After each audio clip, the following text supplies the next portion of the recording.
pessoal, na aula de hoje vamos continuar entendendo sobre as rochas.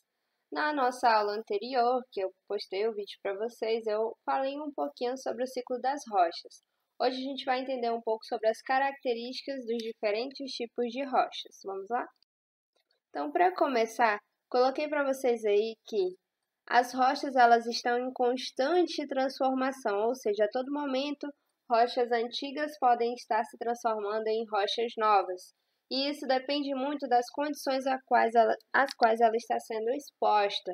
Pode ser um processo de erosão, pode ser um processo de metamorfismo, pode ser um processo de um vulcão que se tornou ativo, tá? Então, dependendo das condições do ambiente, essa rocha ela pode estar sendo formada do zero, como ela pode estar sofrendo uma transformação, pode estar sofrendo uma variação. E para a gente começar a entender um pouquinho desse processo, vou explicar primeiramente sobre o primeiro tipo de rocha, que são as rochas magmáticas, que também recebem o nome de rochas ígneas. Como é que elas são formadas? Esse tipo de rocha, como o nome já fala, magma, são formados a partir do magma expelido pelos vulcões, tá? E essa formação pode acontecer de duas formas. Ou é um tipo de rocha que é formada do lado externo, do lado de fora, ou é um tipo de rocha que é formada ainda do lado de dentro mesmo. Qual que é a diferença entre esses dois? Primeiro, que recebem nomes diferentes. Se for um tipo de rocha formada a partir do magma, mas no meio exterior, no meio de fora, digamos assim, ela é chamada de rocha magmática extrusiva. Agora, se ela for formada ainda no interior do vulcão, ela é chamada de rocha magmática intrusiva.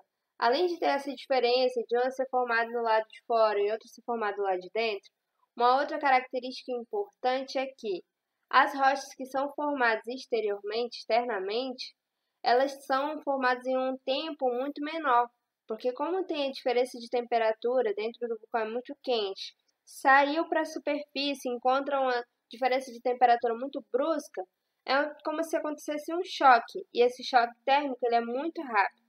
Agora, se for um processo interno de formação de rocha ainda dentro do próprio vulcão, como não tem muita diferença de temperatura em comparação à que é formada no meio exterior, é um processo que é um pouquinho mais lento, tá?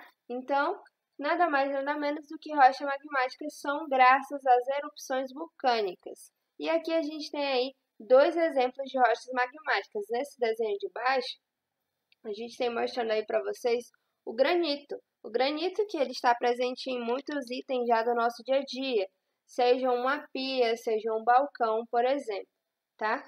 E aí, seguindo, além das rochas magmáticas, de sedimentares.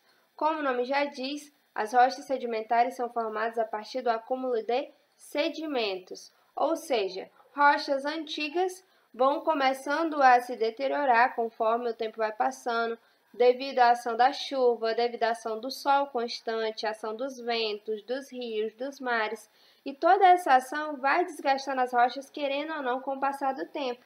E esse desgaste vai gerando detritos. E esses detritos juntos vão formar o que a gente chama de rochas sedimentares. E a gente pode visualizar esse tipo de rocha em muitas paisagens fora do Brasil e até mesmo no Brasil. E também é muito comum a gente encontrar em áreas litorâneas. Próximo ao mar você encontra uns bancos de rochas, digamos assim, que são bem visíveis, tais que foram formados há muito tempo, mas como eu disse, não significa por ele ter sido formado há muito tempo atrás que ele não tem chance de sofrer modificação, muito pelo contrário. E seguindo, o último tipo de rocha que a gente tem aí são as rochas chamadas de metamórficas. Quais que são as diferenças das rochas metamórficas em comparação com as rochas magmáticas e as rochas sedimentares? A diferença é que, se eu for mais uma vez analisar o nome metamórfica, vem de um processo de metamorfose, um processo de transformação. Ou seja, as rochas metamórficas elas vão ter sua origem conforme as magmáticas forem sofrendo ações, conforme as sedimentares forem sofrendo ações do ambiente, seja de umidade, tá? Sendo de calor, sendo de pressão, ela vai acabar dando origem a um outro tipo de rocha.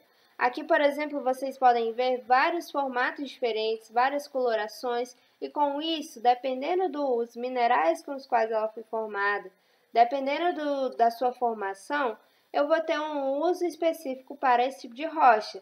Aqui eu já posso encontrar até mesmo mármore, tá? Que é muito confundido com granito, mas ela tende a ser um pouco mais clara e ela tende a ter uma formação de minerais completamente diferente. Então, a nossa aula de hoje era para entender esse fluxo aí das rochas, tá? Que dependendo do seu tipo de formação, eu posso ter um tipo de rocha específica e que as rochas elas estão presentes no nosso dia a dia.